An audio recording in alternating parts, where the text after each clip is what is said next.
आज Doubtnut app download करें।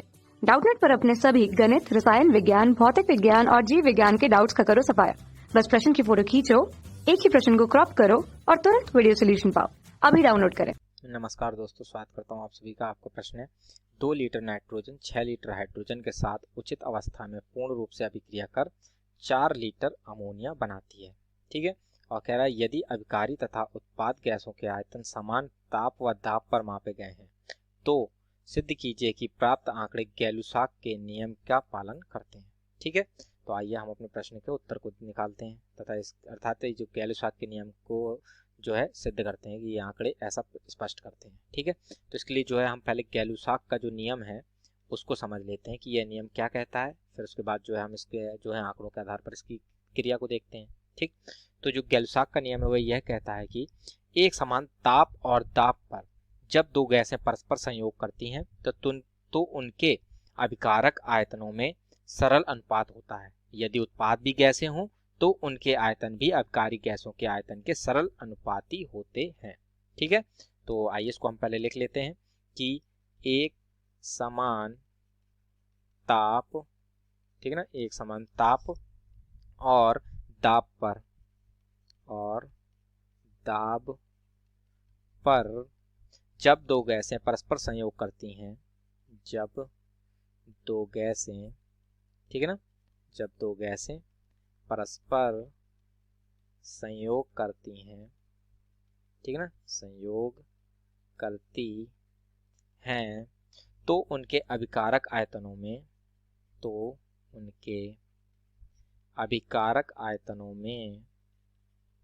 ठीक है ना, अभिकारक आयतनों में सरल अनुपात होता है, सरल अनुपात होता है। ठीक है ना, और यदि उत्पाद भी गैसें हों तो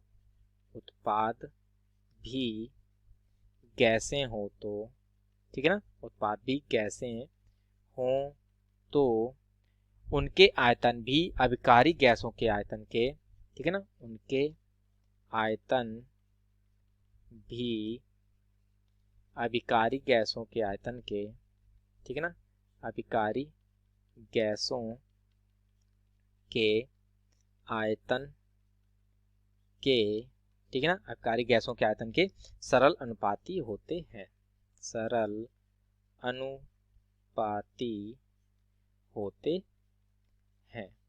ठीक है ना, तो इस प्रकार से हमारा जो है गैलुसाक का नियम वो स्पष्ट है। हमने इसकी परिभाषा देखी, तो अब जैसे कि हम प्रश्न में कह रहा है हम उसको देखते हैं। ठीक है, तो यहाँ पर क्या कह रहा है कि 2 लीटर जो है नाइट्रोजन है वह हमारे 6 लीटर हाइड्रोजन के साथ अभिक्रिया कर रहा है। ठीक है, तो यहाँ पर जो नाइट्रोजन है वह हमारे हाइड्रोजन के साथ अभिक्रिया कर रहा है और इसके फलस्वरूप जो है वह हमारी अमोनिया बनती है अर्थात NH3 बनती है। ठीक है, तो पहले जो है हम इसको संतुलित कर लेते हैं। ठीक है, तो इसके लिए जो हम यहाँ पर क्या करते हैं 3 से यहाँ गुणा कर देते हैं और 2 से यहाँ गुणा कर देते हैं। ठीक, तो इस प्रकार से हो जाता है। तो अब अभिक्रिया से हम क्या देखते हैं कि यहाँ पर जो 1 मोल जो हमारा नाइट्रोजन का है वह 3 मोल हाइड्रोजन से अभिक्रिया करता है और इसके फलस्वरूप 2 मोल जो है हमें अमोनिया के प्राप्त होते हैं। ठीक है, तो अब जैसा कि यहाँ पर हमने जो गैलुसाक का नियम है वह क्या कहता है कि एक समान ताप और दाब पर हो। ठीक है, और प्रश्न में हमसे ये कह रहा है, इन्होंने भी यही बताया कि अभिकारी तथा उत्पाद गैसों के आयतन जो है हमने समान ताप और दाब पर मापे गए हैं। ठीक है, तो जब समान ताप और दाब रखा जाता है तो जो मोलों की संख्या होती है वह हमारे आयतन के बराबर होती है। ठीक है, तो आयतन बराबर हमारे किसके हो जाते हैं, मोलों के। ये कब होता है, समान ताप और दाब पर। ठीक है ना, समान ताप और दाब की परिस्थिति जब होती है तो ये जो हमारा आयतन होता है वह हमारे मोलों के बराबर हो जाता है। ठीक है, तो अब जैसे कि यहाँ पर हमसे प्रश्न में जो कह रहा था कि 2 लीटर जो है वो नाइट्रोजन है और 6 लीटर हाइड्रोजन लिया हमने, तो 2 लीटर नाइट्रोजन 6 लीटर हाइड्रोजन लिया तो इसके फलस्वरूप 4 लीटर जो है वो कह रहा था अमोनिया बना है।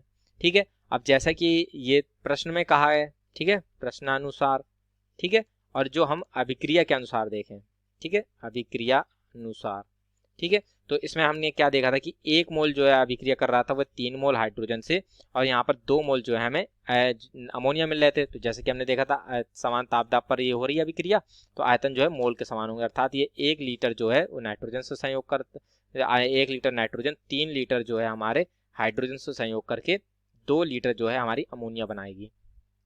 ठीक है। तो इस प्रकार से जो है इनमें अनुपात हमारा कितना आ जाता है, 1:3:2। ठीक है। तो ये इनका सरल अनुपात होता है। ठीक है। अब यहाँ पर जो देखें, जो प्रश्न के अनुसार हमें यहाँ पर मात्रा दी थी, तो इनका जो अनुपात निकालने तो हमारा क्या आएगा, नाइट्रोजन अनुपात हाइड्रोजन। ठीक है ना, नाइट्रोजन अनुपात हाइड्रोजन अनुपात अमोनिया। ठीक है। तो इनमें हमारा जो है एक सरल अनुपात होना चाहिए, चूंकि हमारी ये गैसें नाइट्रोजन तथा हाइड्रोजन तो गैसें ही हैं, जैसे कि अभी इनने कहा था गैलुसाक ने कि दोनों गैसें परस्पर संयोग करती हैं तो उनके अभिकारक आयतनों में सरल अनुपात होता है, अर्थात नाइट्रोजन और हाइड्रोजन में तो एक सरल अनुपात होगा, तो 2:6। तो इसको यदि हम सरल कर लेते हैं तो ये हमारा कितना आ जाता है, 1:3 आ जाता है। अब यदि जो हमारी ये उत्पाद जो बने वो भी गैस होती है, यहाँ अमोनिया जो है ये गैस है। ठीक है। तो इस प्रकार से यहाँ पर हमारे तीनों ये जो यौगिक हैं, ठीक है, और तत्व हैं जो हमारे यहाँ पर गैसीय अवस्था में हैं। ठीक है। तो अब ये कह रहा है कि जो उत्पाद बने वह भी इसमें एक सरल अनुपात रखता है अभिकारकों के साथ। ठीक है। तो जैसे कि देख सकते हैं यहाँ पर 4 लीटर हमारी बनी है प्रश्न नाइट्रोजन वो अमोनिया। ठीक है। तो अर्थात अनुपात 4 जब हम करें तो जब हम इसको भी यदि सरल कर लेते हैं तो ये जैसे कि अभिकारकों के एक सरल अनुपात में ही होती है, अर्थात 2 से ही हमने यहाँ पर भाग किया है, तो यहाँ पर हमारे कितने मोल जो हमें प्राप्त होंगे, वो 2 मोल जो है अमोनिया के प्राप्त होंगे, अर्थात यहाँ पर 2 इनमें अनुपात कितना हो जाएगा हमारा, नाइट्रोजन हाइड्रोजन अमोनिया में कितना, 1:3:2। ठीक है। तो ये हमारा यहाँ पर सरल अनुपात हमें प्राप्त होगा। तो जैसा कि हम यही गैलुसाक ने जो हमारा कहा था उसके अनुसार जो हमारा ये अनुपात है वह एक सरल अनुपात है। ठीक है। ये हमारा यहाँ पर सरल अनुपात आ जाता है अभिकारक तथा उत्पादों में। ठीक। तो इस प्रकार से ये जो आंकड़े हैं वे हमारे गैलुसाक नियम को स्पष्ट करते हैं। ठीक है। तो इस प्रकार से हमारे प्रश्न का उत्तर पूर्ण होता है। आशा करता हूँ आप सभी को उत्तर समझ में आया होगा। धन्यवाद। कक्षा 6 से 12वीं से लेकर नीट, IIT, JEE वो एडवांस के लेवल तक 1 करोड़ से ज्यादा छात्रों का भरोसा। आज ही डाउनलोड करें डाउटनेट ऐप या व्हाट्सएप करें अपने सारे डाउट्स 8400 400 400 पर।